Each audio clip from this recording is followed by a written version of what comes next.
Meus irmãos, graça e paz. Nós vamos dar início ao culto. Vamos nos colocar de pé. E eu convido os irmãos a abrirem a palavra do Senhor no Salmo 118.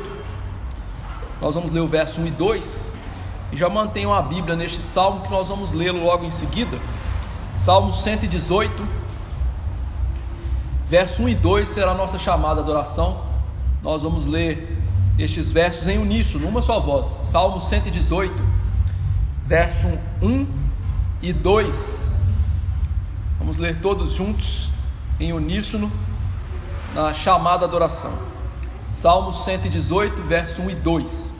Leiamos. Rendei graças ao Senhor, porque Ele é bom, porque a sua misericórdia dura para sempre.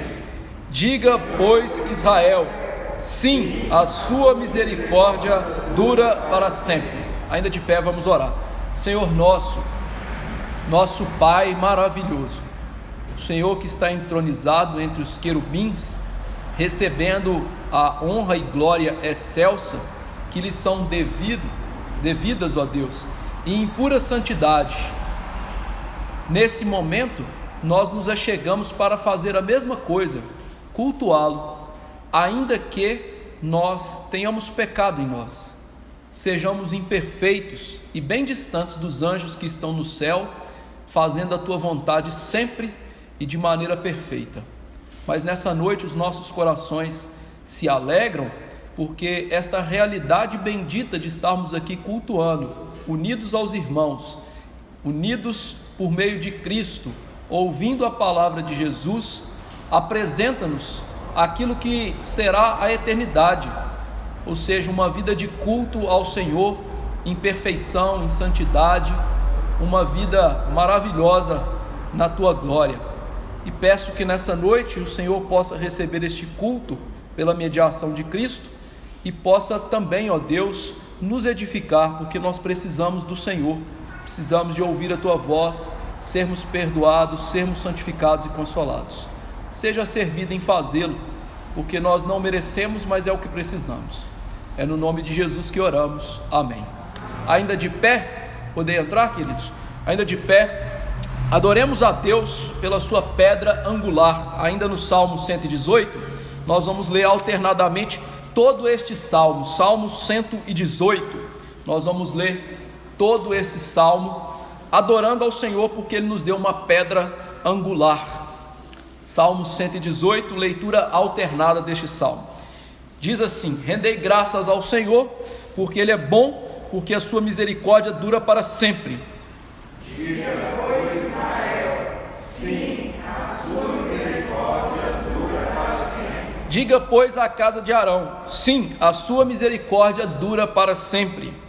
Digam, pois, os que temem ao Senhor, sim, a sua misericórdia dura para sempre. Em meio à tribulação invoquei o Senhor, e o Senhor me ouviu e me deu folga. O Senhor está comigo, não temerei. Quem poderá fazer o homem?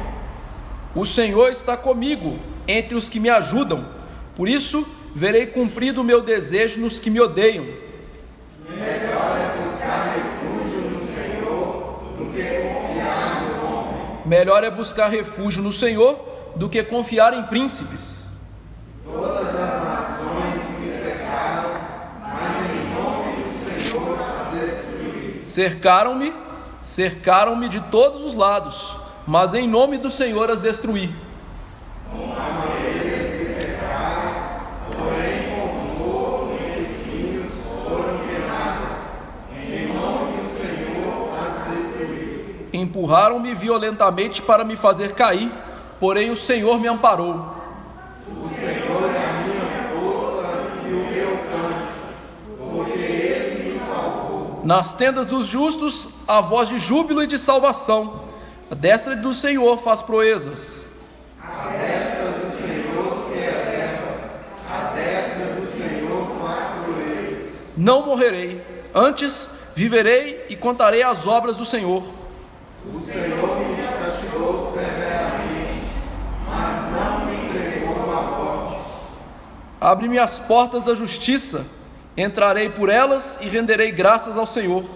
Essa é a Render-te-ei graças porque me acudiste e foste a minha salvação. A pedra que os construtores rejeitaram, essa veio a ser a principal pedra angular. Isto procede do Senhor e é maravilhoso aos nossos olhos. Este é o dia que o Senhor fez, regozijemos e alegremos nele. Ó, salva-nos, Senhor, nós te pedimos. Ó Senhor, concede-nos prosperidade. Bendito o que vem em nome do Senhor, a vós outros da casa do Senhor, nós vos abençoamos. O Senhor é Deus, Ele é a nossa luz. Adornai a festa com ramos até as pontas do altar. Tu és meu Deus, render-te-ei graças, tu és meu Deus, quero exaltar. Render-te-ei graças ao Senhor, porque Ele é bom, porque a sua misericórdia dura para sempre. Ainda de pé vamos cantar o cântico Ele exaltado, nosso Deus exaltado.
Deixa assentar, queridos irmãos. Vamos confessar os nossos pecados ao Senhor, principalmente a nossa rejeição a Cristo. Abramos a palavra no Evangelho segundo Marcos, Evangelho do Senhor segundo Marcos, capítulo 12. Evangelho do Senhor segundo a narrativa de Marcos, capítulo 12. Eu farei a leitura do verso 1 ao verso 12. Marcos 12, 1 a 12. Eu farei essa leitura. Peço aos irmãos que acompanhem com muita atenção nas Escrituras. Marcos 12, 1 a 12. Diz assim a palavra de Deus: Depois entrou Jesus a falar-lhes por parábola. Um homem plantou uma vinha, cercou-a de uma sebe, construiu um lagar, edificou uma torre, arrendou-a a uns lavradores e ausentou-se do país. No tempo da colheita, enviou um servo aos lavradores para que recebesse deles dos frutos da vinha. Eles, porém, o agarraram, espancaram e o despacharam vazio. De novo lhes enviou outro servo, e eles o esbordoaram na cabeça e o insultaram. Ainda outro lhes mandou, e a este mataram. Muitos outros lhes enviou, dos quais espancaram uns e mataram outros. Restava-lhe ainda um, seu filho amado. A este lhes enviou, por fim dizendo: respeitarão a meu filho. Mas os tais lavradores disseram entre si: este é o herdeiro, ora, vamos, matemo-lo, e a herança será nossa. E agarrando, mataram-no e o atiraram para fora da vinha. Que fará, pois, o dono da vinha? Virá, exterminará aqueles lavradores e passará a vinha a outros. Ainda não lestes a escritura: a pedra que os construtores rejeitaram, essa veio a ser principal pedra angular. Isto procede do Senhor e é maravilhoso aos nossos olhos? E procuravam prendê-lo, mas temiam o povo, porque compreenderam que contra eles proferira esta parábola. Então, desistindo, retiraram-se.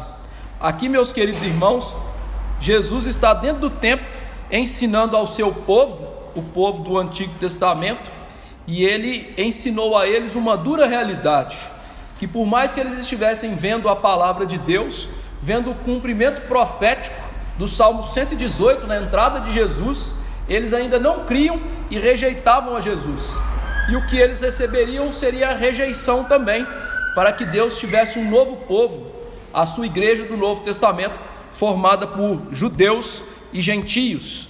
E aqui nós temos o terrível pecado de rejeitar a Deus, rejeitar o Senhor, mesmo vendo sua palavra, mesmo vendo tudo que ele faz.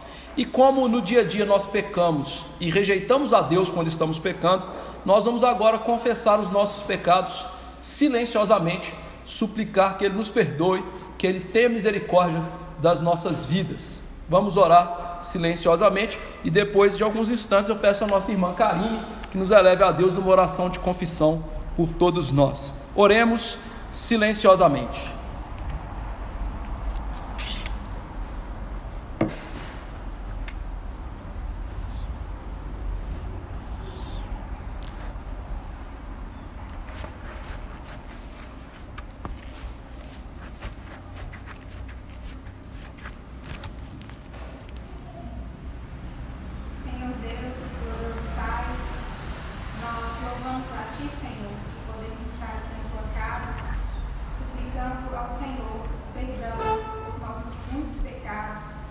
Por muitas vezes deixarmos de lado aquilo que a tua palavra nos diz que devemos fazer, por deixarmos a leitura bíblica diária de lado também, as orações, as súplicas ao Senhor, para que o Senhor possa nos abençoar espiritualmente.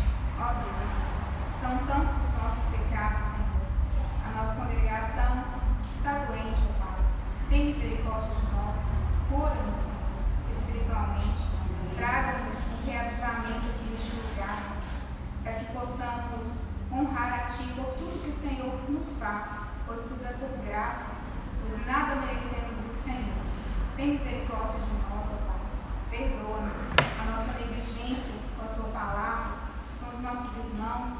Ó Deus, só o Senhor pode nos perdoar pelo sangue de Cristo Jesus. E é por isso que nós suplicamos a Ti, pela Tua graça. Em nome de Jesus nós oramos. Amém. Amém. Amém.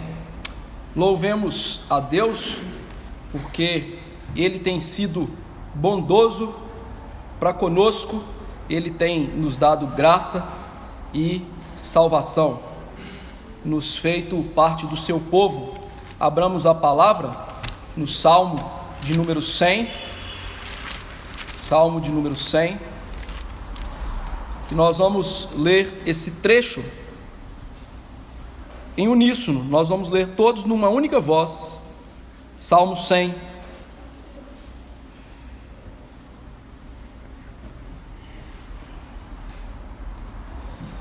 Salmo de número 100. Nós vamos ler todos numa única voz. Vamos ler. Salmo de ações de graças. Celebrai com júbilo ao Senhor todas as terras. Servi ao Senhor com alegria, apresentai-vos diante dele com cântico. Sabei que o Senhor é Deus, foi Ele quem nos fez e dele somos. Somos o seu povo e rebanho do seu pastoreio. Entrai por suas portas com ações de graças e nos seus átrios com hinos de louvor. Rendei-lhe graças, bendizei-lhe o nome, porque o Senhor é bom, a sua misericórdia dura para sempre, e de geração em geração a sua fidelidade. Louvado seja Deus pela sua graça nas nossas vidas. Vamos nos colocar de pé e cantar o hino Sinceridade, e aqueles que vieram preparados poderão lançar dízimos e ofertas no gasofilácio.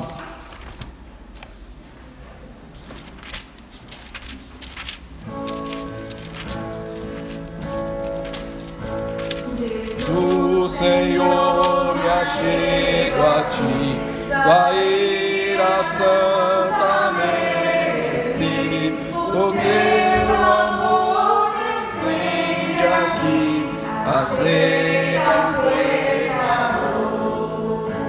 Eu venho como estou, sim, venho como estou, porque Jesus por mim morreu. Eu venho como estou. As minhas culpas grandes são, mas tu que não morreste, então me podes conceder perdão. Aceita o pecador. Eu venho como estou, se venho como estou, porque Jesus por mim morreu. Eu venho como estou. Oh, vem agora, Salvador, livrar-me do teu grande amor, pois tu, Jesus, és meu Senhor. Aceita o pecador. Eu venho como estou, se venho como estou, porque Jesus por mim morreu. Eu venho como estou. Louvado seja Deus. Peço ao nosso irmão Weder que faça uma oração de gratidão nesse momento, não só por dízimos e ofertas, mas sobretudo pela salvação que Deus tem nos dado. Senhor, nosso Deus, nosso Pai, nós te agradecemos, Senhor, por estarmos aqui, reunidos na tua casa. Te agradecemos pelo teu sacrifício na cruz, por ter nos salvado dos nossos delitos e nossos pecados. Nós te agradecemos, Senhor, porque o Senhor é Deus, porque o Senhor é justo, porque o Senhor nos amou. Nós te agradecemos por tudo aquilo que o Senhor tem nos feito. E nós agradecemos, Senhor, por estarmos aqui, podendo devolver aquilo que pertence a ti, Senhor. Ofertas e dízimos, e para que a igreja possa fazer aquilo segundo a tua ordem, segundo a tua boa vontade, segundo a tua misericórdia para conosco. Em nome do teu Filho amado Jesus Cristo, nós te agradecemos. Amém. Amém. Podemos assentar, queridos irmãos? Vamos passar a pregação da palavra. Convido aos irmãos a abrirem as escrituras no livro do profeta Zacarias, no capítulo 10. Eu lerei do verso 1 até o verso 5.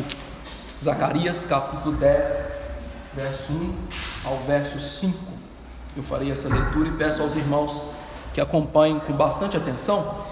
E eu gostaria de avisar uma coisa aos irmãos: se alguém precisar de ir ao banheiro, por favor, passe aqui pela frente, pelo cantinho, porque nós estamos com algumas reformas na igreja, e ali do lado nós temos um andaime, e nós não estamos conseguindo trafegar ali pelo corredorzinho. Então, passem aqui pela frente, pelo cantinho, para que vocês consigam ir ao banheiro, ok? Então, Zacarias capítulo 10, verso 1 ao verso 5, eu farei a leitura e peço aos irmãos que acompanhem com muita atenção nas sagradas letras. Livro do profeta Zacarias, capítulo 10, verso 1 ao verso 5. Diz assim a palavra de Deus: Pedi ao Senhor chuva no tempo das chuvas serôdias, ao Senhor que faz as nuvens de chuva, dá aos homens aguaceiro e cada um erva do campo, porque os ídolos do lar falam coisas vãs, e os adivinhos veem mentiras, contam sonhos enganadores e oferecem consolações vazias. Por isso anda o povo como ovelhas, aflito porque não há pastor. Contra os pastores se acendeu a minha ira, e castigarei os bodes guias, mas o Senhor dos exércitos tomará seu cuidado do rebanho, a casa de Judá, e fará desta o seu cavalo de glória na batalha. De Judá sairá a pedra angular, dele a estaca da tenda, dele o arco de guerra, dele sairão todos os chefes juntos, e serão como valentes que na batalha pisam aos pés os seus inimigos, na lama das ruas. Pelejarão porque o Senhor está com eles, e envergonharão os que andam montados em cavalos. Vamos orar.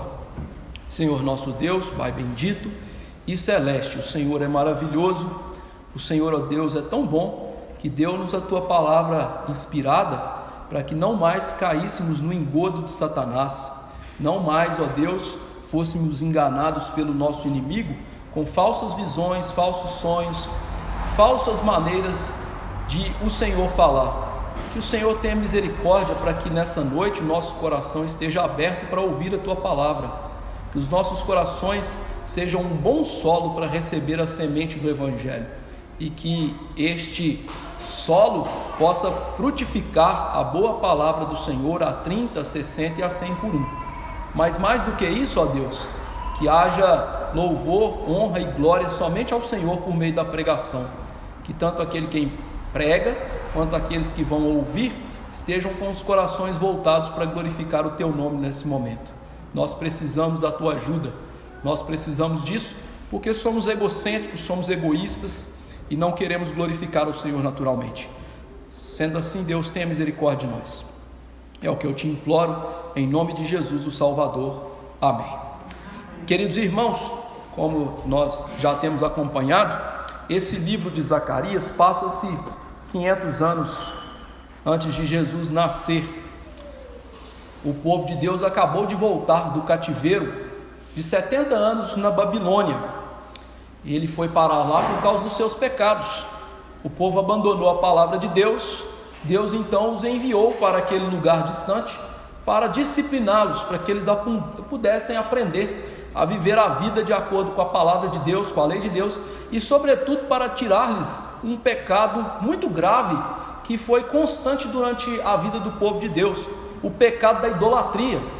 Poucos dias antes do cativeiro, o povo estava adorando falsos deuses, e este livro agora de Zacarias, composto depois da volta daqueles que não morreram ou daqueles que nasceram na Babilônia, é um livro que vem a incentivar esse povo a viver essa vida santa, uma vida que agora deveria estar focada nas coisas de Deus, e isso ficaria evidente no fato deles deixarem os afazeres diários e pessoais como as coisas principais e dedicassem sobretudo ao culto e à construção do templo, ou à reconstrução do templo que foi queimado 70 anos antes.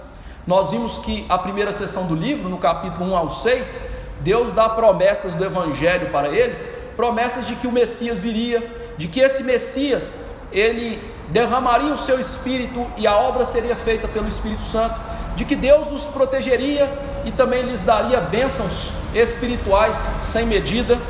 E nós vimos que o capítulo 7 e 8 funcionam como uma mola mestra, pegando essa temática, as temáticas da primeira parte do livro, impulsionando para a última parte do livro, do capítulo 9 ao 14, que nós estamos expondo agora, de maneira que estas temáticas do capítulo 1 ao 6 fossem aumentadas, fossem agora expandidas, vistas em maior escala. Nós já vimos que este capítulo 9 até o capítulo 11 é um sermão enorme de Zacarias, que está dividida em 5 partes. Primeira parte do capítulo 9, 1 ao 8, que Deus era o rei guerreiro que viria julgar finalmente os ímpios.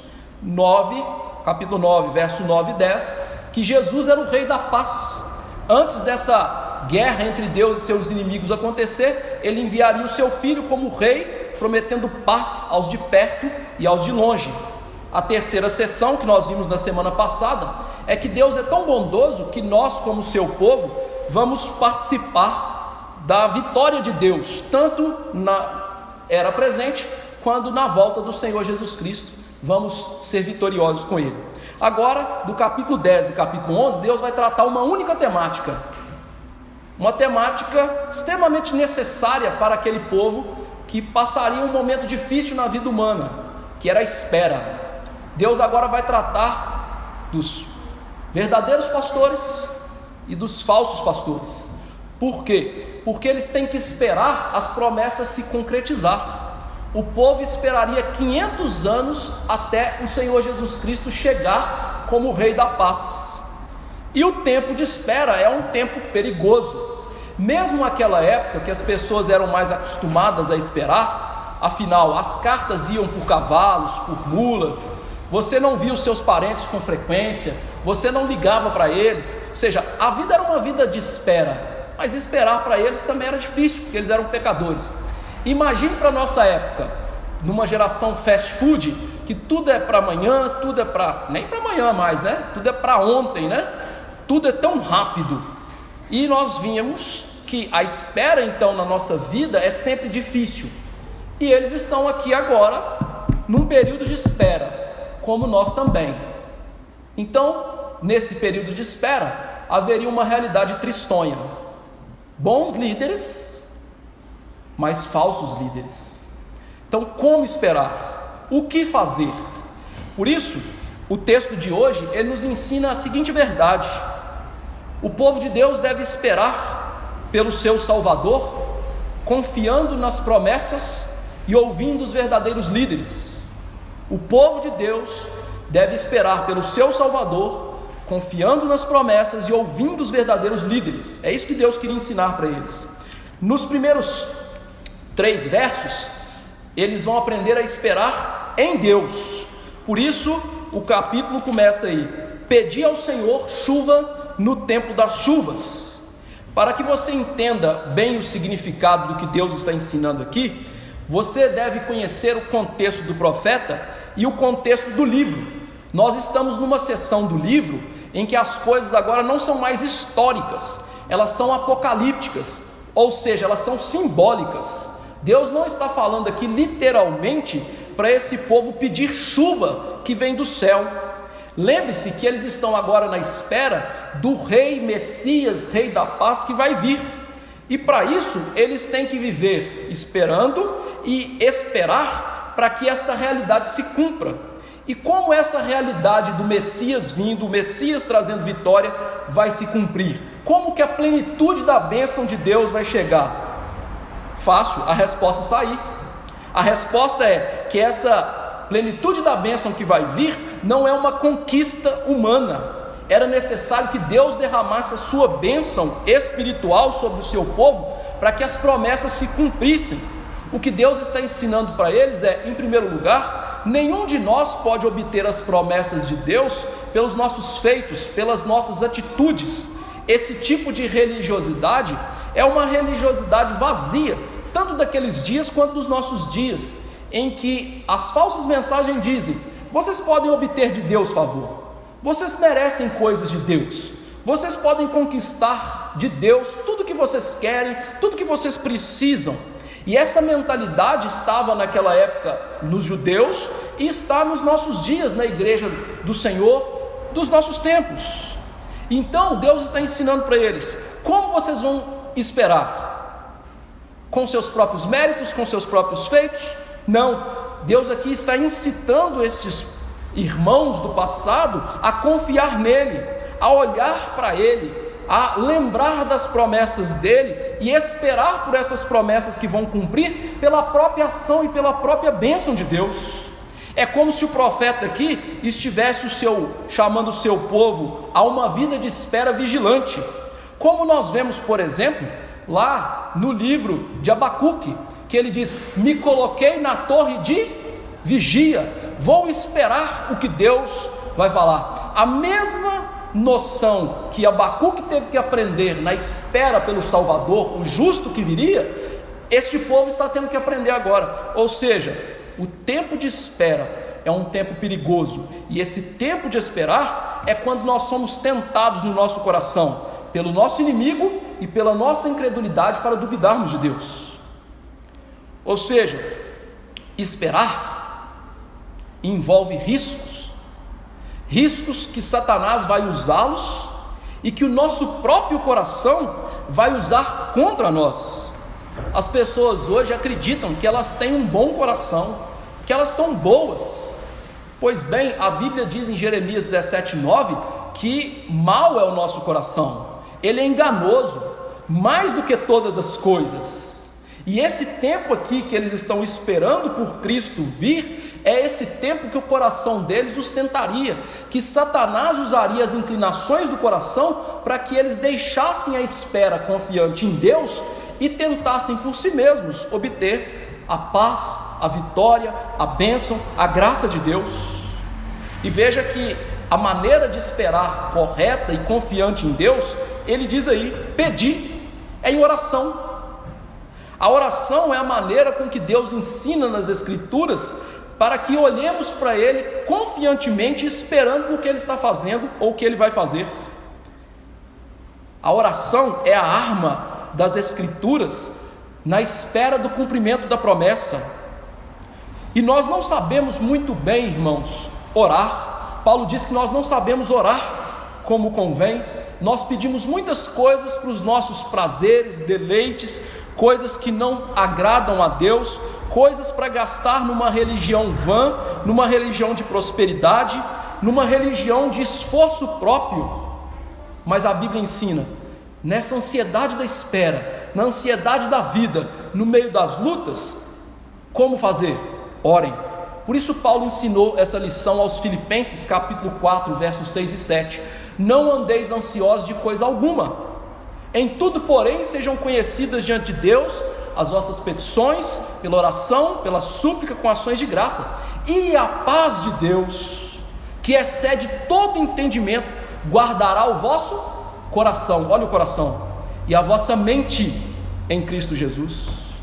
Por isso Deus está chamando esse povo aqui a esperar orando, esperar pedindo as bênçãos espirituais, não as bênçãos físicas, as bênçãos materiais, mas o que está aqui em vista é: peçam as chuvas da promessa de Deus, peçam, na verdade, para que as promessas se cumpram pela minha ação. E veja, irmãos, que Deus aqui ensina para eles algo difícil, é a chuva serôdia no tempo da chuva. O que ele está ensinando é: o cumprimento das minhas promessas, o cumprimento da minha ação não se dá quando vocês querem.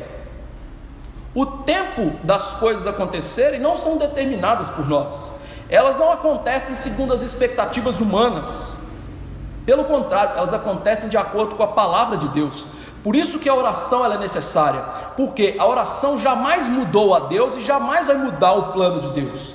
A oração ela é usada por Deus para nos mudar, para nos submeter à vontade determinada dele, mesmo nessa longa espera. Confiem, é o que ele está dizendo, peçam a bênção, mas vai ser no meu tempo, como mais uma vez está escrito em Abacuque: se tardar, espera. A ideia de Deus sempre é esperar, e ele mostra que essa ideia de esperar é recompensada, porque ele diz: aos homens ele dá chuva e aguaceiro e erva do campo. Deus os chama a considerar a providência dele, ou seja, o ato dele governar todas as coisas e suprir todas as coisas. A ideia de Deus ao fazer isso é mostrar do maior ou do menor para o maior. Se eu tomo conta das coisas dos homens, das coisas que eles precisam, da chuva que eles precisam, da erva que o campo precisa, se eu tomo conta destas pessoas, se eu tomo conta desta realidade, quanto mais das minhas promessas, quanto mais da realidade espiritual da salvação, eu não vou tomar conta? Então Deus aqui está mostrando para ele: estou tomando conta disso, estou no controle disso. Por quê? Porque a salvação é o meu interesse peculiar. e eu vou fazer no meu tempo, mas orem por isso. E aqui, irmãos, nós temos uma coisa interessante, porque nós que somos reformados, nós somos acusados de pessoas que são resignadas, como se dissessem: Deus determinou todas as coisas, então a consequência é que nós não precisamos orar. As pessoas dizem isso dos presbiterianos e nos chamam de frios. Pelo contrário, o apóstolo Paulo, que falou sobre a predeterminação divina, em todas as suas cartas ele aparece orando. Jesus, que conhecia a determinação de Deus, porque ele era o próprio Deus, ele aparece o tempo inteiro orando. E nós que somos reformados, que temos lá nossa fé vinda direta da reforma até aqui, graças a Deus por isso, nós entendemos que por mais que Deus tenha determinado todas as coisas, as nossas orações, elas fazem parte do plano de Deus para cumprir suas promessas. Por quê? Porque sua oração é forte? Não, de jeito nenhum, mas porque Ele é um Deus tão poderoso, que usa você tão fraco, e a sua oração, que Paulo diz que você não sabe orar, para cumprir as promessas dele. Perceba que a realidade é a realidade de não confiar no ser humano, não confiar na nossa oração, não confiar no que podemos fazer. A realidade é confiar em Deus. Ao contrário do que temos ouvido, eu boto fé na minha oração. Ora, eu boto fé em Jesus.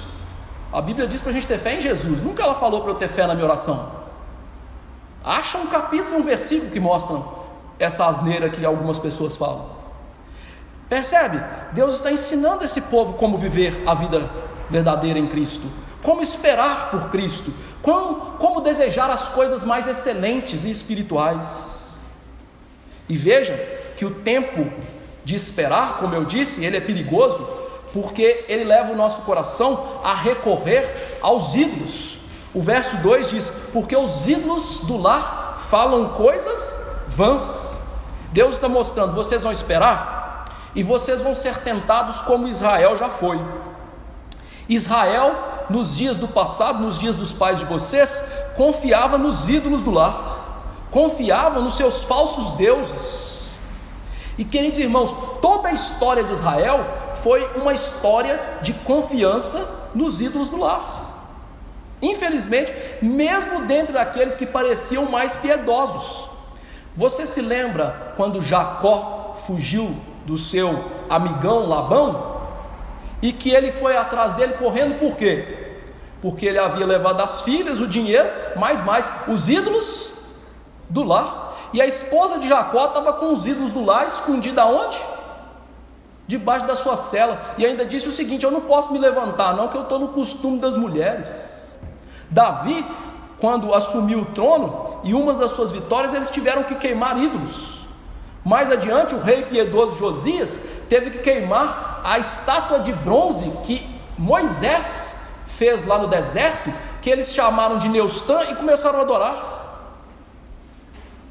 O povo, na época que estava indo para o exílio, Jeremias falou com eles: olha, parem de adorar esses deuses aí. E eles dizem: não, quando nós adorávamos a rainha dos céus, tínhamos chuva, tínhamos abundância. A loucura de Israel sempre foi trocar o verdadeiro Deus pelos ídolos, pelos falsos deuses, por aquilo que eles inventavam. Os falsos deuses, irmãos, leia o Salmo 115, você vai ver que eles são inventados pelo ser humano.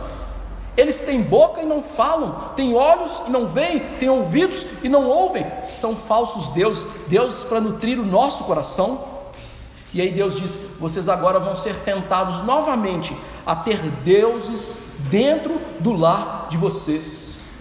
E o episódio que demonstra isso de uma maneira mais sublime é quando Deus reúne o seu povo no sopé do Sinai e vai dar a lei ao seu povo, e de fato ele está escrevendo os 10 mandamentos lá em cima nas tábuas com seu próprio dedo do poder. E lá em cima ele escreve: não terás outros deuses diante de mim, não farás para ti imagem de escultura. E no sopé do monte o povo está pressionando Arão e dizendo: esse tal de Moisés já bateu as botas, meu amigo, faça aí um Deus para nós. E eles fazem um bezerro, e eles ainda chamam aquele bezerro de Yahvé, o Deus do pacto, o Deus Salvador. O que acontece agora com eles é isso: esperar é difícil, E esperar, nós queremos nos agarrar ao palpável, mesmo que esse palpável seja mentira. Isso não é esperança, isso não é salvação verdadeira, isso não é fé. Paulo diz: porque na esperança fomos salvos. Ora, a esperança que se não vê é esperança, pois o que alguém vê, como espera, mas se esperamos o que não vemos, com paciência o aguardamos. Essa é a verdadeira fé, de espera no que se não vê, de confiar na promessa de Deus. E nós queremos coisas palpáveis. O profeta então diz: não procurem esses ídolos palpáveis, mas que são mentirosos, ídolos do lar, ídolos que vocês adoram dentro da casa de vocês, tentando enganar a Deus. São ídolos que, como as igrejas cristãs hoje, que se dizem cristãs, estão lá com as suas imagenzinhas. Quer um casamento? Ore para fulano. Você quer riquezas? Olhe para o Beltrano. E são ídolos que as igrejas evangélicas estão copiando, de maneira ainda mais porca. Se você quer cura, põe um copo d'água em cima da televisão. Se você quer ficar livre do Covid, coma o feijãozinho ungido pelo ciclano. Perceba que nós estamos no tempo dos ídolos do lar. Eles só mudaram. E o ídolo da televisão, do Facebook, do WhatsApp, que nós nos entretemos e não esperamos em Deus e não investimos numa vida com Deus.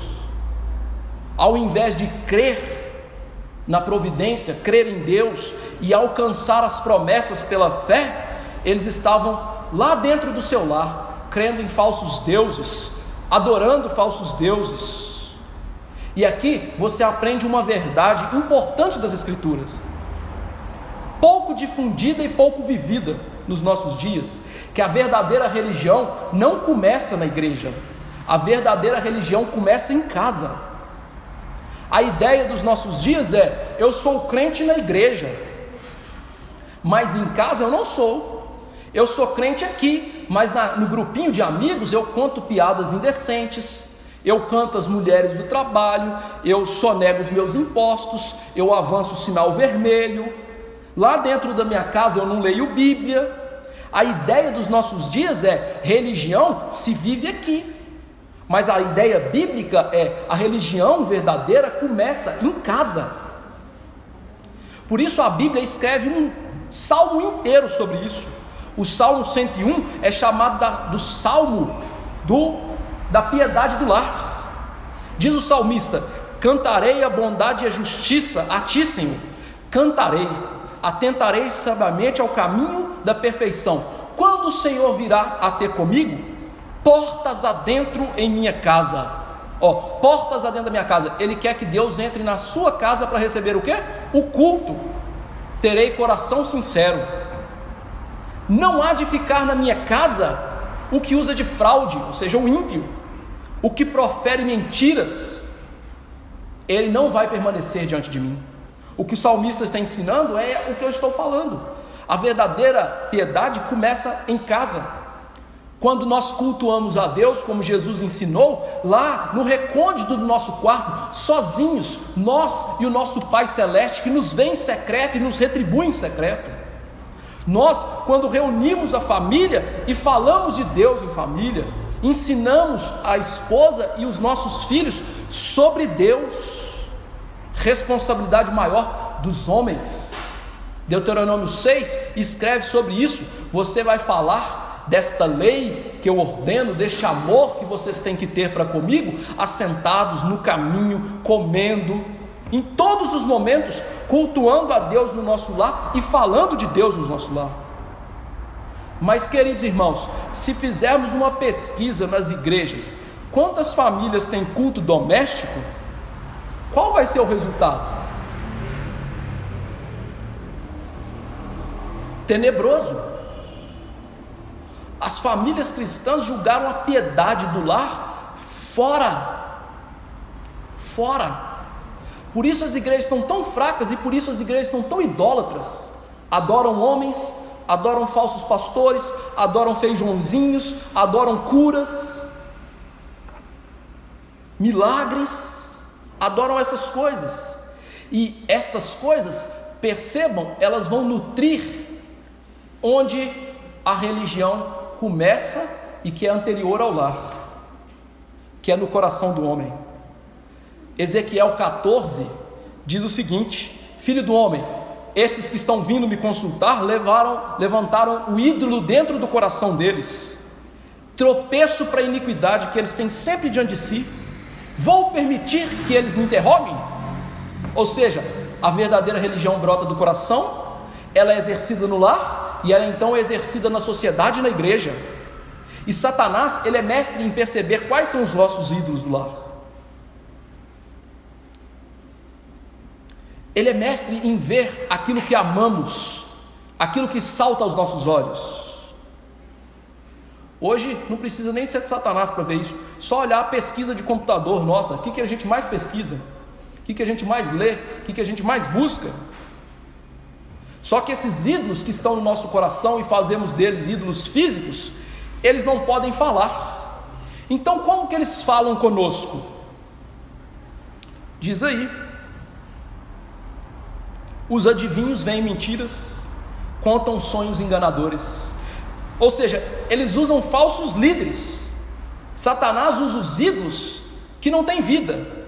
E como ele não pode usar esses ídolos para falar, ele usa aqueles que são falsos líderes e que têm boca para falar. Ele usa os falsos mestres. E veja que quando nós caímos em idolatria, o segundo passo é: primeiro buscamos o nosso ídolo, depois buscamos os falsos líderes para falar aquilo que queremos ouvir. Os falsos líderes são as vozes dos ídolos. E a pessoa que é dominada por um ídolo do coração, ela vai buscar nutrir o seu pecado através de falsos mestres. A idolatria a leva a fugir da Bíblia. A idolatria a leva a fugir da verdadeira pregação. E elas buscam mensagens que agradam, que nutrem o pecado, que afagam o ego. E nós vivemos nesses dias. Paulo disse o seguinte para Timóteo: pois haverá tempo, Timóteo, em que não suportarão a sã doutrina, pelo contrário, cercar-se-ão de mestres segundo as suas próprias cobiças, como que sentindo coceira no ouvido, não aguenta ouvir a pregação, fica lá no banco, ó, só tremendo, não quero ouvir esse negócio, recusando dar ouvido à verdade, entregam-se às fábulas, à mentira. Irmãos, veja se os nossos dias não são isso. A maioria dos crentes nas igrejas hoje não leem Bíblia, não oram a Bíblia, não tem nem Bíblia e não levam a Bíblia para a igreja, mas nutrem os seus falsos ídolos, nutrem através do engodo de Satanás, da operação do erro, como diz Paulo, deixando a palavra, entregando-se aos seus prazeres, entregando-se aos falsos líderes que só falam mentira. E como que eles falam mentira? De uma maneira muito interessante, muito chamativa. Os adivinhos, pessoas que praticam a falsa religião idólatra e tentam acertar o que vai acontecer. Entre numa falsa igreja e você vai ver lá de cima um indivíduo ou uma mulher dizendo o seguinte: eis, filho, que eu te digo, você vai ganhar um carro novo, você vai passar no vestibular para medicina. E é interessante porque as probabilidades são tão fáceis que às vezes isso acontece e as pessoas são enganadas. Ora, se eu falar para vocês que um monte de artista vai morrer esse ano, não é porque eu sou profeta, não, eu não sou burro. Vai morrer mesmo. Quantos artistas tem? Hoje qualquer um é artista. Percebe? E eles tentam descobrir a vontade de Deus, falando coisas que Deus não falou, falando de coisas do futuro. E veja que esse misticismo acontece hoje na igreja de uma forma ainda que parece piedosa. Algumas pessoas não perscrutam a Bíblia para falar ou para ver o que Deus está falando com elas. Elas dizem assim: eu vou orar, e o que acontecer, Deus me mandou fazer tal coisa, e se isso acontecer, é a vontade de Deus. Irmãos, isso é misticismo vetusto, enganoso e antigo que estava sendo praticado aqui. Você não precisa de orar para saber o que você tem que fazer. Você tem que orar para saber, ou para melhor, para você se submeter ao que você tem que fazer. Vou dar um exemplo, né? Simples. Quantas pessoas oram assim? Aí eu vou orar para eu casar. E aí aparece uma pessoa lá, só que essa pessoa não é crente. Aí você fala assim: mas eu orei, é resposta de Deus. Mas a Bíblia fala que a gente não deve casar com ímpios. Ou Deus é louco, ou a Bíblia está errada, ou Deus fala diretamente com você, e isso é a verdade. E aí joga a Bíblia fora, você não precisa dela. Percebe que esse tipo de misticismo é muito comum? Vou orar. E é interessante, né? As pessoas fazem esse tipo de coisa, mas quando dá alguma coisa que não é daquele jeito que ele queria, não, isso aí não é resposta de Deus não, né? Vou orar, vou casar com uma bonitona que vai passar lá fora de vermelho. Aí passa uma bonitona de vermelho, né? Banguela, com as pernas tortas, com o cabelo desgrenhado. Ele não vai casar com ela. Isso não é vontade de Deus, isso é engodo do capeta. Percebe? Mas esse tipo de coisa é o que mais tem nas igrejas hoje. Em vez de se guiar pela palavra, pelas promessas, em vez de conhecer a Bíblia, perscrutá-la, honrá-la, entender que Deus fala pela palavra, não, nós recorremos à adivinhação, ao misticismo. E veja que a segunda metodologia também não mudou. As pessoas, como naqueles dias, contam sonhos enganadores. Diz: sonhei. E estes sonhos significam isso. Sim, meus irmãos, Deus se revelou por sonhos na palavra, mas os sonhos proféticos não são como sonhos de hoje. Em primeiro lugar, eles eram dados a homens específicos. Em segundo lugar, junto com os sonhos vinha a revelação ou a interpretação pelos profetas. A revelação sempre vinha pela boca dos profetas. Por isso que Deus deu até sonho a ímpios, mas quem revelou foram os profetas, homens chamados especialmente para a palavra. Ou seja, não eram sonhos qualquer, e não eram todos os israelitas que sonhavam. E veja que Satanás deitou e rolou, desculpa a expressão, com essa ideia de sonhos, porque os profetas começaram a falar: sonhei com isso, vi aquilo, e o povo de Deus começou a fazer o quê? Ir naquele engodo de Satanás, ao passo que Deus disse o seguinte, Jeremias 23, 25 a 28, preste atenção: tenho ouvido o que dizem aqueles profetas, proclamando mentiras em meu nome, dizendo: sonhei.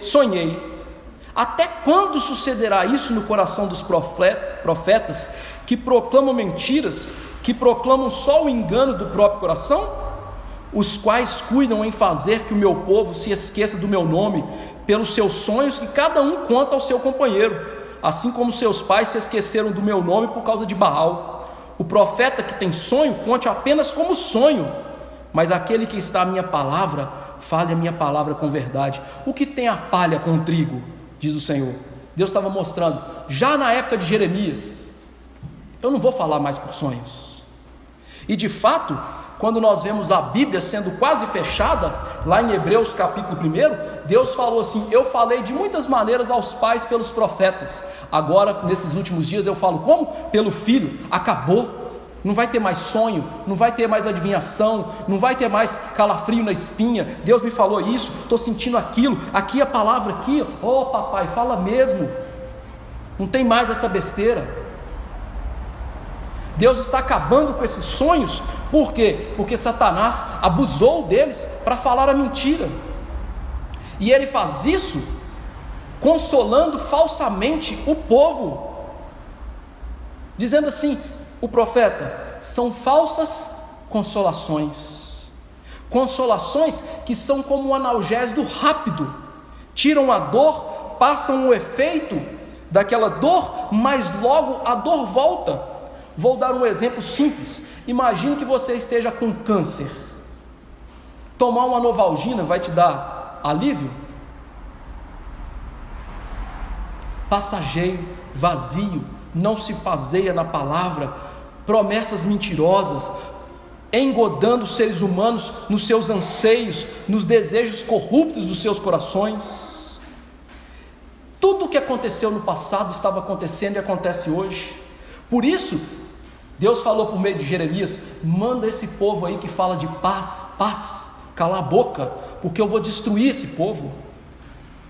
Ensinando que as verdadeiras consolações vêm da palavra de Deus.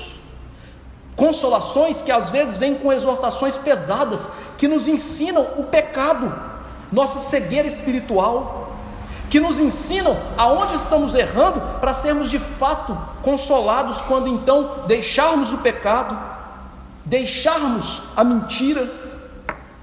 E sabe qual é o resultado de buscar uma falsa palavra? O texto diz: eles andam como ovelhas que não têm pastor. Perceba que buscar os ídolos, buscar uma falsa mensagem, buscar palavras que não são bíblicas, recorrer a uma falsa religião, nos leva a ser como ovelhas que não têm pastor. Essa expressão, ovelhas que não têm pastor, ela aparece na Bíblia diversas vezes, apontando para essa realidade do povo de Deus o deixar, ouvir falsos líderes e portanto não serem mais pastoreados por Deus. Por isso que quando Jesus foi multiplicar os pães, diz lá o Evangelho de Marcos 6,34, ao desembarcar viu Jesus uma numerosa multidão e compadeceu-se deles, porque eram ovelhas que não têm pastor, e passou a ensiná-los muitas coisas, dizendo: Jesus viu que o seu povo era como ovelhas que não têm pastor, porque eles deixaram a Bíblia, seguiram falsos mestres e os ídolos do coração, ainda que não tivesse uma idolatria física mais. E como ele pastoreou o seu povo? Fazendo proclamações de igreja, dando sopão na igreja? Não. Diz o texto o quê? Passou a ensiná-los, dizendo. O que ele fez? Pregou a verdadeira palavra. E meus irmãos, não se enganem, Deus muitas vezes nos entrega a esse tipo de erro para que nós aprendamos a buscá-lo verdadeiramente, para que aprendamos como é andar como ovelhas que não têm pastor. E é isso que está acontecendo com o seu povo aqui. Deus está os entregando a eles mesmos, para que eles aprendam a buscar o verdadeiro Deus.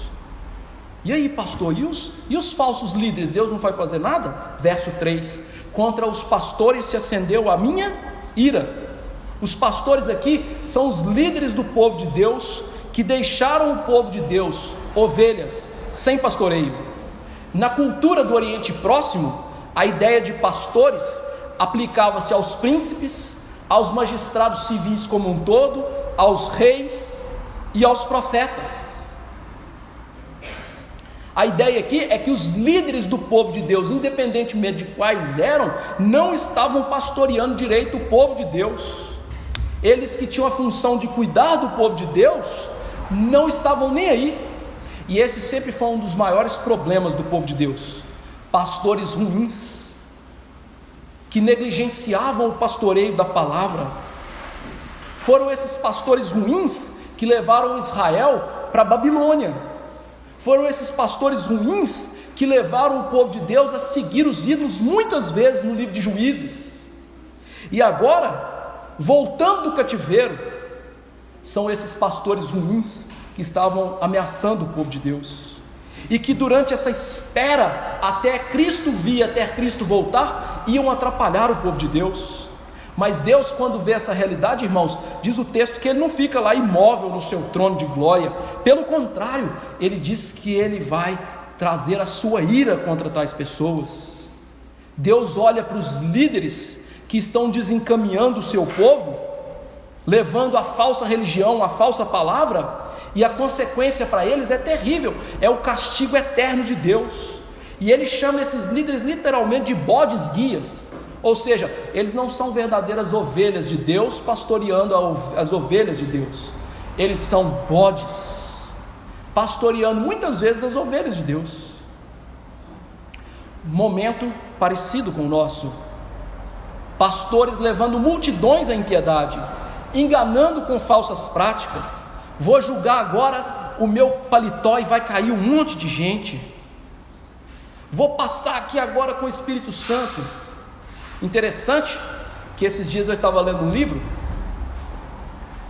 que chama Fogo Estranho, referindo-se à falsa adoração de Nadab e Abiú. E esse livro vai falar sobre tudo que eu estou pregando aqui com muito mais detalhes. E o autor diz o seguinte: estas pessoas que estão aí enganando multidões são verdadeiros servos de Satanás. São chamados de pastores, mas na verdade são armas do diabo para engodar muitos e muitos. Eles estão levando milhares à perdição, e um dia eles também estarão perdidos. Veja que esta realidade Jesus disse em Mateus 7:22: muitos dirão a mim naquele dia: Senhor, Senhor, nós não temos profetizado em teu nome? Em teu nome não expulsamos demônios? Em teu nome não realizamos muitos milagres? Então lhes declararei: nunca os conheci. Afastai-vos da minha presença, vós que praticais o mal. Bodes guias. E essa realidade dura é a realidade que nos consola, que esses falsos líderes serão julgados. O nosso consolo é ver também que o pastor Jesus, ele sim pastoreia a sua igreja, através das suas escrituras, que ele fala conosco, pelas pregações fiéis, pela nossa leitura, que ele fala conosco desta maneira, e só desta maneira. O que nos consola é saber que Jesus veio salvar o seu povo, e que as ovelhas dele ouvem a voz dele, e não de Satanás. O que nos consola é saber que a igreja de Jesus é cuidada, amada, nutrida, salvaguardada por ele. O que nos consola é saber que Jesus nos livrou de Satanás de tal maneira que ele agora fala para nós na Bíblia: eu não preciso mais falar com vocês com sonhos, revelações, eu falo com vocês por aí, por essa palavra verdadeira, eterna, que nunca vai cair, e vocês não vão ser enganados. Louvado seja Deus por isso, e louvado seja Deus por esse juízo dos falsos pastores. Ai de mim, não é? Vocês acham que são só vocês que apanham? Ai de mim. Então, qual a esperança que a gente pode ter nessa espera? Comecei a falar dela: o Salvador e seus líderes. Verso 3, parte B, até o verso 5. Mas o Senhor dos exércitos tomará ao seu cuidado o rebanho, a casa de Judá. A esperança é que Deus vai visitar os falsos líderes, mas Deus nos visita com graça. A esperança é que Deus olha para o seu povo como pastor verdadeiro, o supremo pastor das ovelhas, e cuida do seu povo. A esperança é que eles podiam esperar sabendo que Deus estava com eles naquela calamidade terrível, e que os seus eleitos estavam seguros, protegidos, guardados como um rebanho precioso, que nós lemos aqui no Salmo 100.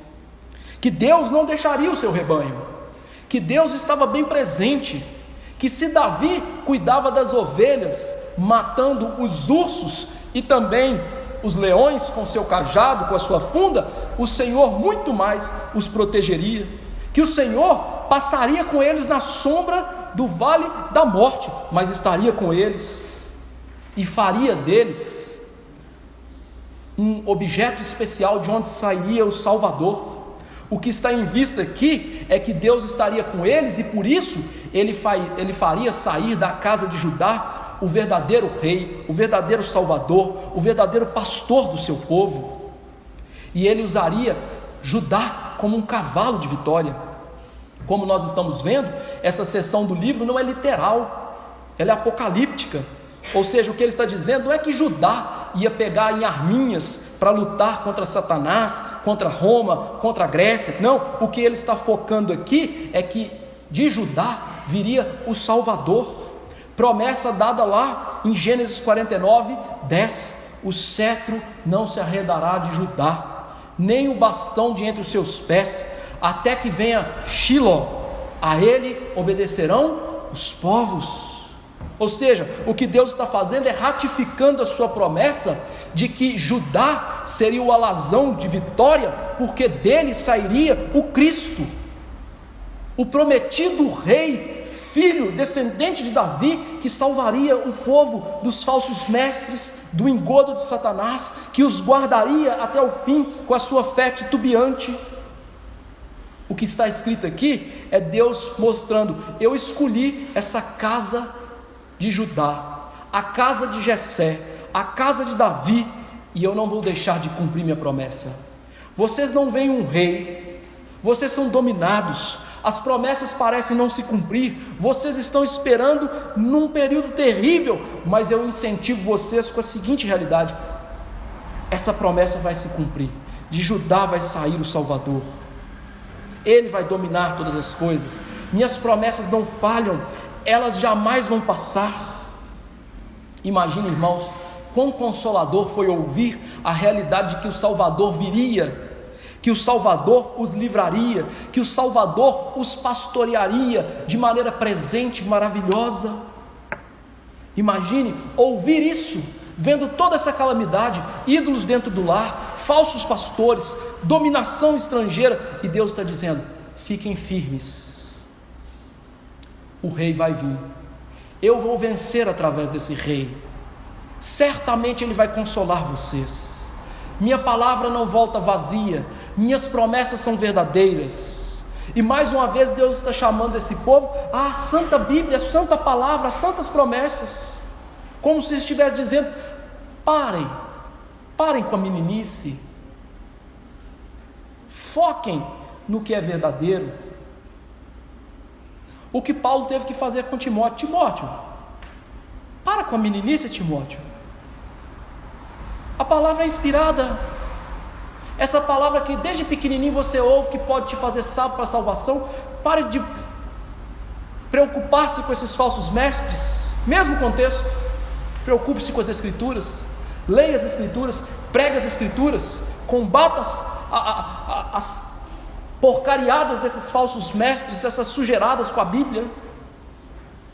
E como nós podemos ver que Deus está fazendo isso?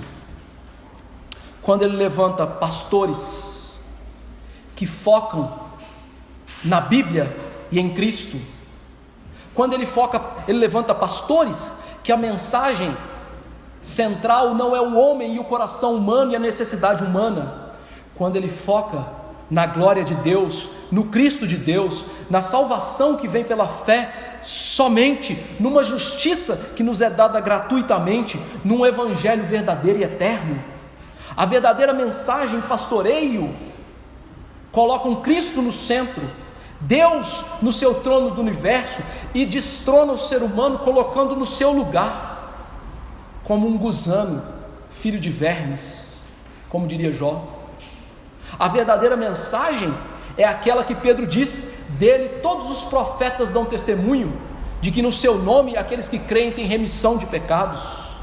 A verdadeira mensagem é aquilo que diz para você o seguinte: a preocupação maior de Deus não é te fazer feliz, a preocupação maior de Deus é ser glorificado. As verdadeiras mensagens têm Cristo, falam de Cristo, honram a Cristo, e as verdadeiras igrejas, irmãos, são aquelas que você pode perceber Cristo no centro.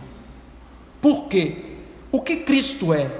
Verso 4: de Judá vai sair a pedra angular. A figura da pedra angular aponta para o rei de Judá. Esse termo ele é usado no Antigo Testamento em vários trechos para simbolizar o governante messiânico.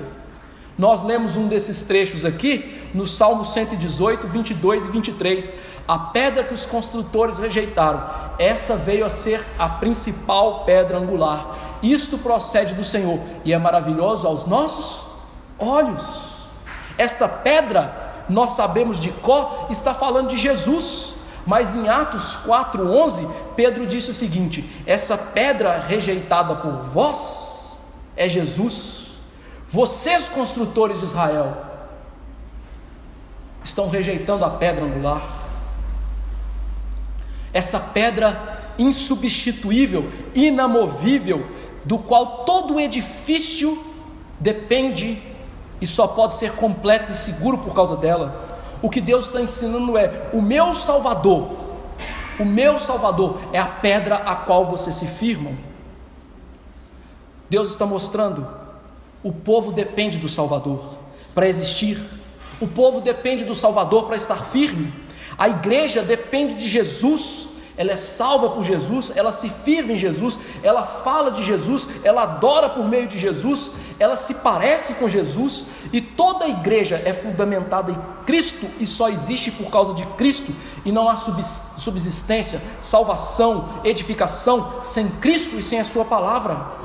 O que Deus está mostrando é: por meio do meu Filho eu sustento o edifício santo, a igreja. E sem essa mensagem de Cristo não existe igreja. Queridos irmãos, uma igreja sem a mensagem de Cristo já caiu e se tornou sinagoga de Satanás há muito tempo. Se Cristo não é o centro de uma igreja, ele não está naquele lugar, e naquele lugar só existe uma falsa mensagem, uma falsa salvação, uma falsa religião e uma condenação certa. A única coisa que é certa ali é a condenação. Este é o perigo de colocar o homem no centro. Esse é o perigo de colocar pastores meninos, ignorantes, incautos, idólatras, egocêntricos, sem qualquer condição no púlpito. Esse é o perigo de substituir a liderança masculina e colocar as mulheres pregando, quando Paulo diz: eu não permito que a mulher pregue na igreja, 1 Timóteo 2,12. Esse é o perigo de brincar com a palavra de Deus e tirar o fundamento, e todo o resto vai se esboroar. Tire o pilar de uma casa que sustenta uma parede principal, ela vai cair e todos que estão dentro morrerão com ela. Isso é o que está acontecendo em muitas igrejas. Por isso os apóstolos, Paulo disse: nós não lançamos novo fundamento, no sentido de que o fundamento que lançamos é Cristo, e nossa doutrina é construir a partir de Cristo. E toda a doutrina dos homens será provada, se é prata, ouro ou bronze, materiais que construíam o templo, ou se é de feno e palha, que não valem nada. Mas Cristo não é somente a pedra angular, ele é também a estaca da tenda. A estaca da tenda aqui é uma figura dessa coluna principal que levava todo o peso das construções naquele tempo. As construções daquela época não eram como as nossas, irmãos. As casas não eram grandes como as nossas, não tinha esse número de paredes, de banheiros, de cozinha, de tudo que as nossas têm. Geralmente elas não tinham essas coisas.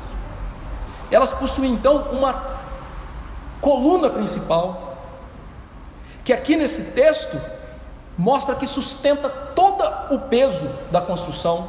A figura retratada então é a figura de um líder que persevera em sustentar, em receber todo o peso da liderança, todo o peso do que se deve fazer para o povo de Deus. Veja, Deus está usando uma figura de uma coisa insignificante aos olhos humanos, mas que simboliza a força que é capaz de sofrer as pressões exercidas por liderar o povo de Deus.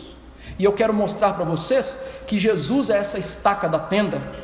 Jesus Cristo suportou as pressões enormes de liderar o povo de Deus. Ele suportou as pressões no seu ministério e de não ser ouvido pelos discípulos e muitas vezes pelos apóstolos. Jesus suportou as pressões de ser feito um rei político, estatal, pequenininho da Judéia. Muitos queriam levantá-lo como rei e ele tinha que se esgueirar no meio da multidão. Ele suportou as pressões de ser chamado pelo próprio povo de Israel de embusteiro e endemoniado. Como se embusteiro fosse pouco, foi chamado de endemoniado. Ele suportou as pressões de falar ao Pai: eis aqui os discípulos que o Senhor me deu e eu estou amando até o fim. Discípulos que não estavam amando Jesus. Ele suportou pressões maiores ao se conformar à vontade da lei e viver debaixo da lei, que é uma expressão do caráter da sua natureza divina. Ele suportou pressões lá naquele Getsêmani. Quando ele percebeu a ira de Deus, ele suou sangue e disse: a minha alma está profundamente triste até a morte. Ele suportou sobre si a pressão da maldição do seu pecado e do meu pecado, morrendo em nosso lugar. Por isso, lá naquela cruz, com tudo enegrecido, ele gritou ao Pai: por que me desamparaste, Senhor? Não que ele tivesse sido separado na sua natureza, mas porque ele estava sofrendo a pressão da liderança do povo de Deus e de levar todo o peso do nosso pecado sobre ele. Ele suportou o cálice da ira de Deus que estava sobre nós. Por isso, certa vez, Jesus disse o seguinte: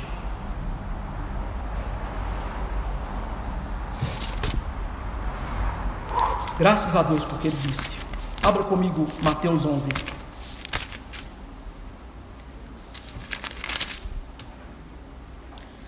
(25 a 30). Acompanhe o que Jesus disse.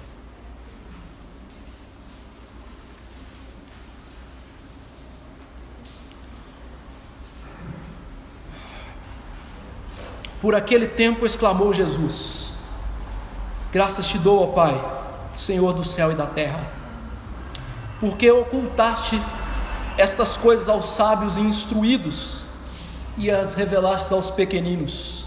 Sim, ó Pai, porque assim foi do teu agrado.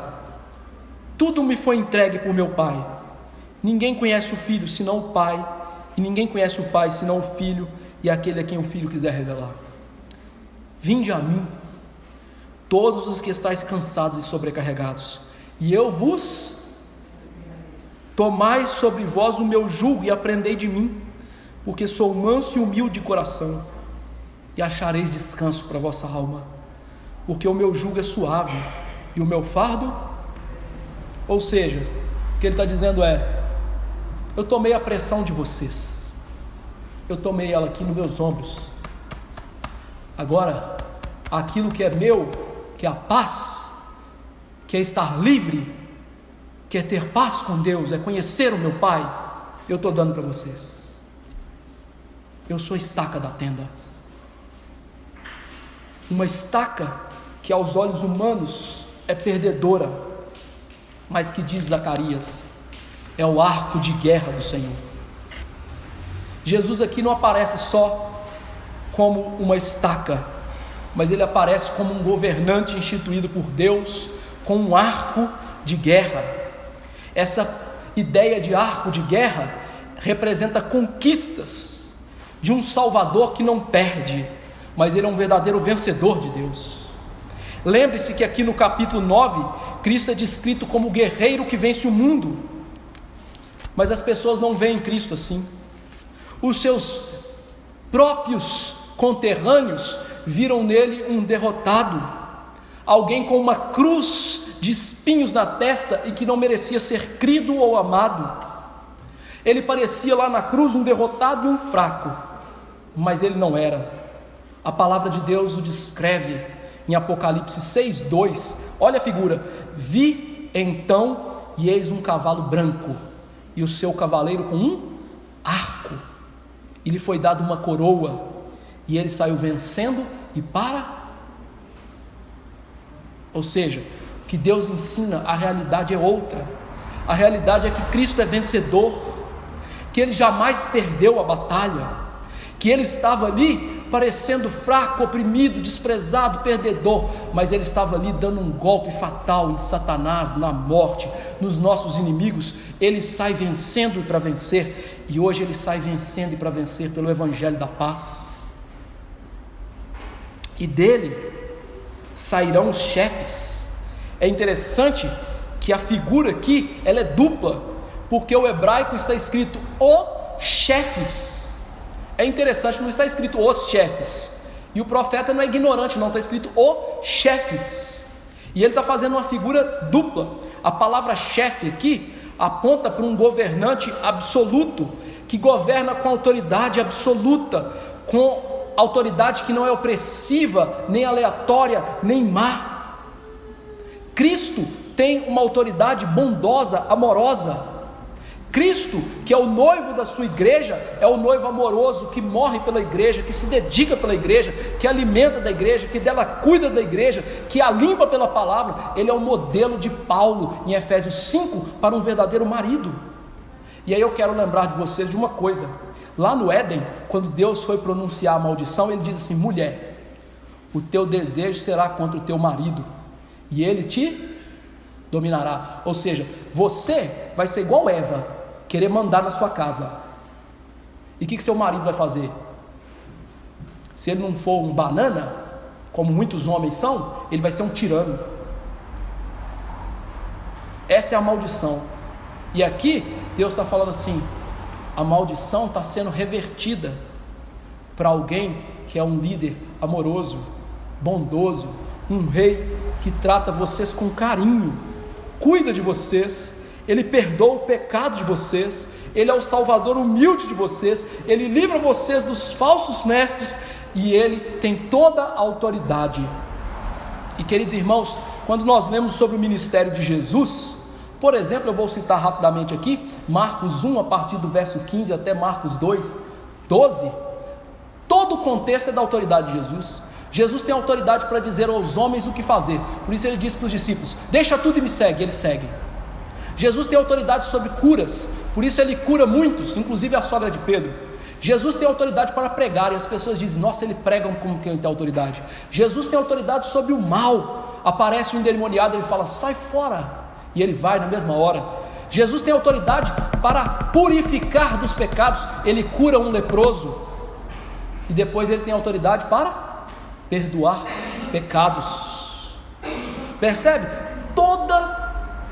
Toda a missão evangélica do Senhor é pautada no fato dele ser o chefe, a autoridade máxima. E Jesus então diz: toda a autoridade me foi dada no céu e eu tenho toda a autoridade. E aqui, como eu disse, é uma figura dupla, os chefes. A ideia é de que o povo de Deus recebe, por meio de Cristo, os líderes da sua igreja. Paulo diz isso em Efésios 4, a partir do verso 8, que Cristo concedeu dons aos homens, e concedeu uns para apóstolos, profetas, sacerdotes, mestres. Ou seja, Cristo nutre a sua igreja com homens para liderar a sua igreja, e toda a autoridade dentro da igreja vem do Senhor Jesus Cristo. E sobretudo, o que está sendo em vista aqui são os apóstolos, que foram escolhidos diretamente por Jesus, andaram com Jesus, viram Jesus morrer e ressuscitar. E é interessante, né, que se nós aplicarmos essas regras básicas, vocês vão perceber que hoje nós não temos mais apóstolos. Como diria um pregador dos nossos dias, apóstolo bom é apóstolo morto. Por quê? Quando nós lemos a escolha de Matias em Atos 1, ele disse lá: quem que nós vamos escolher? Um homem que viu Jesus e andou o tempo inteiro conosco. Então todos hoje estão eliminados. Que viu a morte do Senhor e a ressurreição do Senhor, e depois que estavam presentes lá no Pentecostes para ser tirado Urim e Tumim. Como que nós temos apóstolos hoje? Não sei qual Bíblia essas pessoas estão lendo, mas não é a Bíblia que eu tenho. E não sei qual Bíblia que as outras pessoas estão lendo para serem enganadas dessa maneira. Se é que está lendo, né? Percebe? Toda a autoridade da igreja vem de Jesus, e sobretudo a liderança apostólica, a liderança que ele escolheu intimamente, e ali nos primeiros dias da igreja, para avançar com o evangelho. E veja que isso se cumpre na vida dos apóstolos, e eu vou mostrar para os irmãos, porque o verso 5 diz: serão como valentes na batalha. Aqui a ideia, mais uma vez, não é de uma batalha literal, é de uma batalha espiritual, que estas pessoas são descritas como guerreiro que pisam os seus inimigos e tem a vitória. Ou seja, uma vitória inesperada. Porque quando você lê o verso 5, é infantaria com cavalaria. E nós sabemos que na guerra antiga, quem tinha cavalaria ganhava a guerra, meu amigo.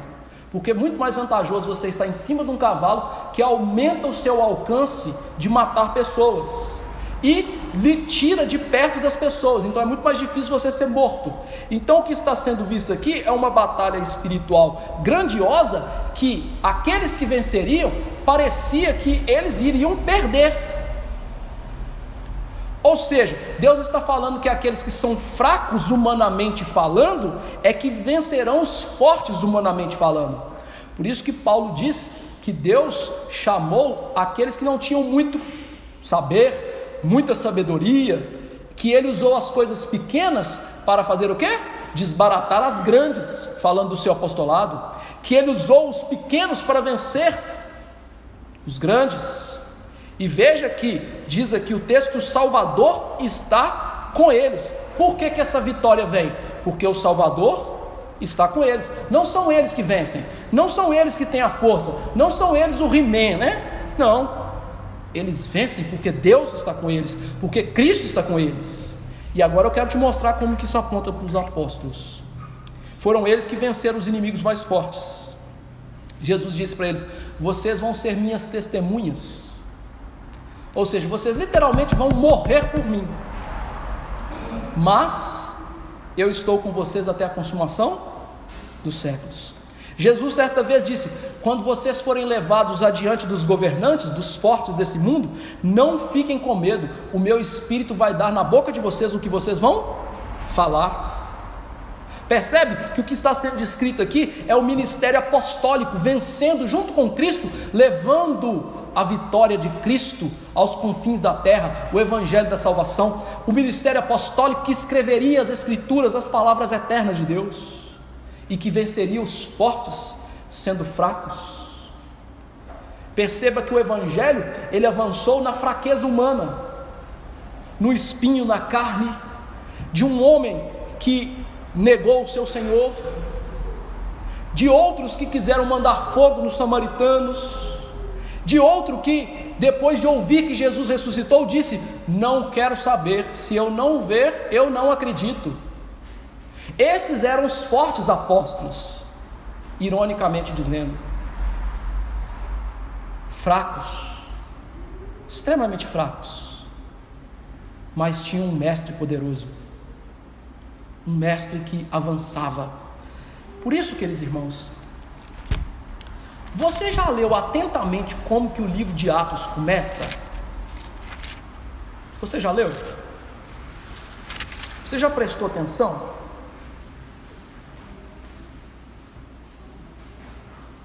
Atos 1 e 2 diz: escrevi o primeiro livro, ó Teófilo, relatando todas as coisas que Jesus começou a fazer e ensinar. Ou seja, ele começou, ele não acabou não, até o dia em que, depois de haver dado mandamentos por intermédio do Espírito Santo aos apóstolos, que escolhera, foi elevado às alturas. A estes depois de ter padecido, se apresentou vivo, com provas incontestáveis, aparecendo durante 40 dias, falando das coisas concernentes ao reino de Deus. E depois o que ele disse? Vocês vão receber poder para ser minha testemunha. O que o livro de Atos está narrando? Os feitos dos apóstolos? Os feitos de Jesus, por meio dos apóstolos. Ou seja, o que nós estamos vendo em Zacarias 5 é: eu vou dar apóstolos para vocês, mas nós sabemos que os apóstolos morreram, não existem mais. Por isso, em segundo lugar, esse texto se cumpre em todos os pregadores bíblicos de verdade. Um puritano disse sobre esse texto: os pregadores do evangelho de Cristo saíram para travar uma boa guerra. Eles atacaram com bravura, porque Deus estava com eles. E os que andavam a cavalo se opuseram a eles e foram confundidos, porque Deus escolheu as coisas fracas e tolas do mundo para confundir as fracas e poderosas. Mas de onde eles têm todo esse poder? Porque eles são tão capazes e ativos? A resposta está: o Senhor, na força do seu poder. É por isso que eles são assim, pregadores. Aplicações finais. Primeira aplicação: queridos irmãos, vivam uma vida de oração, na espera de Jesus Cristo. A palavra de Deus ensina, queridos irmãos, que a oração verdadeira é sinal de salvação e de uma fé verdadeira e robusta. Por isso, devemos viver uma vida vigilante em oração, não apenas em momentos específicos da nossa vida, mas todos os dias. Não apenas em momentos específicos no dia a dia, mas como Paulo diz, orai sem cessar. O que é orar sem cessar? Não é ficar 24 horas orando, é você viver no espírito de oração, e em qualquer instante você se eleva a Deus, e fala com Deus, e tem comunhão com Deus. Só que tem um problema, é tempo de esperar. E Jesus contou uma parábola sobre a sua volta e o dever de orar sempre e não esmorecer. A parábola do juiz iníquo ou da mulher insistente. Mas você já reparou como a parábola termina? Ele disse o seguinte: quando o filho do homem voltar, porventura achará fé na terra? O que ele quer dizer? Quando eu estiver voltando, eu vou achar essas pessoas orando? Eu vou achar essas pessoas que resistem em oração e têm verdadeira fé? Você vive uma vida de oração? Não estou falando você orar na hora que levanta e orar na hora de dormir ou orar na hora do almoço, não. Vida de oração. Não tenho, pastor. Então, querido irmão, vai confessar o seu pecado e vai criar esse hábito na sua vida. Porque talvez eu esteja chamando você de irmão só por educação. Porque o verdadeiro crente, ele ora. Ele vive vida de oração. Eu sei, nós vamos ter altos e baixos. Às vezes a nossa oração vai ser apenas socorro, Senhor. Mas eles não deixam de orar. Segunda aplicação: tirem os ídolos do seu lar. Quais são os ídolos que estão lá no seu lar? Eu não estou falando de imagens. Eu estou falando de coisas que você ama lá dentro da sua casa mais do que o Senhor Jesus Cristo. Quais são essas coisas? Quais coisas têm roubado a maior parte do seu tempo e que não tem permitido você amar a Jesus de verdade, se dedicar a Jesus? Faça uma conta rápida comigo. Você dorme 8 horas por dia, trabalha 8 horas por dia. Quantas horas sobraram no seu dia? 8, né? 8 vezes 3, 24. Quanto tempo dessas 8 aí você está lendo Bíblia, orando e se dedicando a Deus?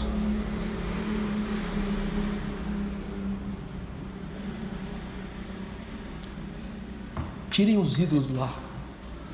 Sua casa tem que ser um santuário de Deus. Sua casa tem que ter o culto dentro do seu quarto. Sua casa tem que ter o culto do lar doméstico. Sua casa tem devocional individual? Sua casa tem o culto doméstico? A maioria das casas hoje não são um santuário de Deus, mas são centros de idolatria. Quantas famílias fazem mais viagens durante um ano do que um culto na sua casa? Quantas famílias assistem mais filmes e séries juntos do que leem a Bíblia? E quantas famílias têm uma fé verdadeira em casa, de perdão, de edificação, de amor, de consideração, de oração pelos outros? A fé verdadeira começa em casa. O lugar mais difícil de você ser crente não é na igreja, é em casa. O pastor australiano Arthur Walkington Pink, ele disse isso: você quer ver uma pessoa se ela é crente de verdade? Olha dentro da sua casa. Você já reparou que quando Paulo vai instruir Timóteo sobre os líderes, ele fala assim, que governem bem a própria... Ou seja, Vê se ele tem piedade lá dentro da casa dele. Na próxima reunião de presbitério nossa, eu sou da comissão de exame de candidatos. Eu vou propor ao presbitério para chamar as esposas e filhos dos candidatos para examiná-los. E não vai passar se não tiver piedade. A Bíblia é assim. Ou você prefere que um moleque esteja com a arma na mão que manda a gente para o inferno e para o céu? Você daria uma arma para as criancinhas que estão aqui hoje? E essa arma aí manda eles para o caixão. Agora imagina uma arma que manda a gente para o céu e para o inferno. Você daria na mão do moleque? Mas as igrejas estão dando. Os presbitérios estão dando. Terceira aplicação: não andem atrás de falsos líderes. Eles atraem multidões. Sabe por que eles atraem multidões? Porque eles falam para o seu coração pecaminoso. Eles fazem igrejas para o gosto de vocês, mas eles não fazem igreja para o gosto de Jesus, que é quem realmente importa, não é? E são muitos que nessas igrejas estão ouvindo a voz de Satanás, sendo enganadas por Satanás, nutrindo os ídolos do seu coração, e acreditam: estou indo para o céu.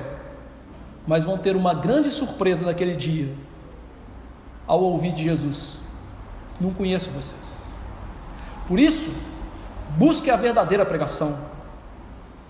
Líderes que falam contra o pecado de vocês, líderes que param de colocar a si mesmos no centro, mas colocam Jesus no centro da pregação, da vida, da igreja. Por isso, irmãos, há tempos atrás eu disse assim: aqui nunca vai ter, nunca, a não ser que eu morra, homenagem para mulher presbiteriana, para homem presbiteriano, para pastor presbiteriano. Sabe por quê? Isso é tirar Jesus do centro. Você nunca viu a Bíblia erigir um altar e homenagear homens, mas as igrejas estão brincando com isso.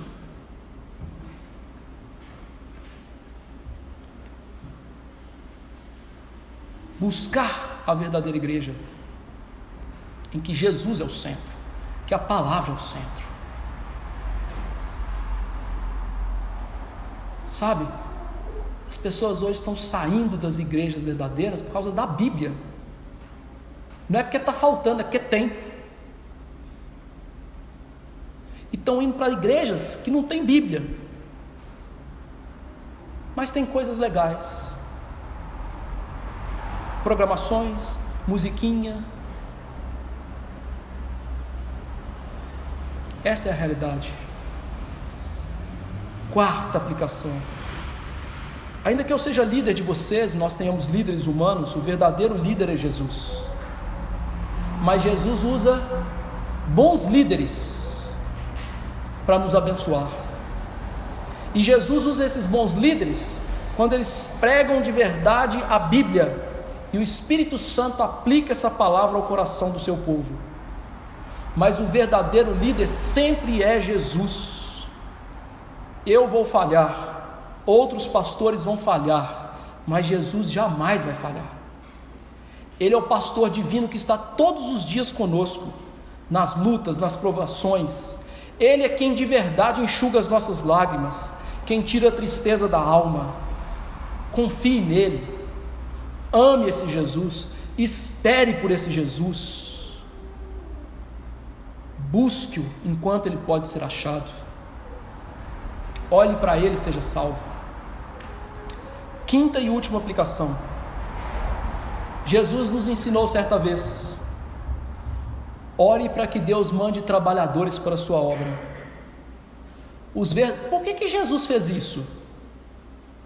Tinha um monte de sacerdote, tinha um monte de levita, tinha um monte de escriba. Por que Jesus mandou pedir trabalhadores? Mas era um monte de líder que não pastoreava ninguém. O que ele está ensinando ali é que nós devemos sim pedir líderes, porque os verdadeiros não são muitos, são poucos. E por isso Jesus nos ensina a pedir, porque é algo que a igreja está precisando e carecendo em todos os tempos. Devemos orar para termos bons líderes na igreja, pastores, presbíteros, diáconos, e não só na nossa igreja, mas nas igrejas como um todo. Por quê? Uma igreja com falsos líderes é uma tragédia em andamento. Uma igreja com falsos líderes, meus irmãos, é igual o Titanic com um capitão louco querendo chegar mais rápido em Nova York. Vai bater no iceberg e vai afundar, e vai morrer todo mundo, quase todo mundo, né? No Titanic. Percebe? Então, orar por isso. Você tem orado, Senhor, bons líderes, pessoas piedosas, fiéis, ore por isso. A oração não vai mudar Deus, vai nos mudar. Talvez Ele nos dê mais esperança e mais ação para esperar com paciência esses bons líderes chegarem. Essa tem sido a minha oração para a nossa igreja. Mande trabalhadores. Essa tem sido minha oração para as igrejas do Brasil, da nossa denominação. Mande trabalhadores. Não são muitos, mas quando a palavra é pregada e o Espírito usa, há uma verdadeira transformação. E eu quero citar para vocês um exemplo prático para encerrar. Existe um pastor puritano chamado Richard Baxter. Ricardo, para os íntimos, Richard Baxter. Uma vez ele chegou numa vila chamada Kidderminster, uma vila de pessoas degeneradas, de uma igreja que quase todo mundo da cidade era membro da igreja, mas frequentava os bordéis, os bares, vivia caindo. E o que esse homem fez?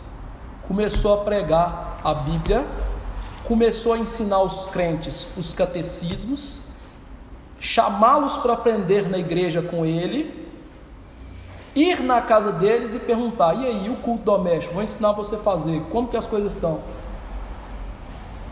Quando esse homem deixou essa cidade, havia pouquíssimos lares em toda a cidade, onde não havia culto doméstico. Dizem os historiadores que se passava pela cidade, você ouvia pela rua os salmos sendo cantados dentro de casa, nas igrejas, pelas pessoas na rua. É isso que a palavra de Deus pode fazer através do Espírito de Deus. E é isso que tem que ser o nosso desejo. Verdadeiros pastores pregando a verdadeira palavra, o verdadeiro Espírito aplicando. O que nós temos? Mudança de vida. E Deus nos abençoe com isso. Vamos nos colocar de pé.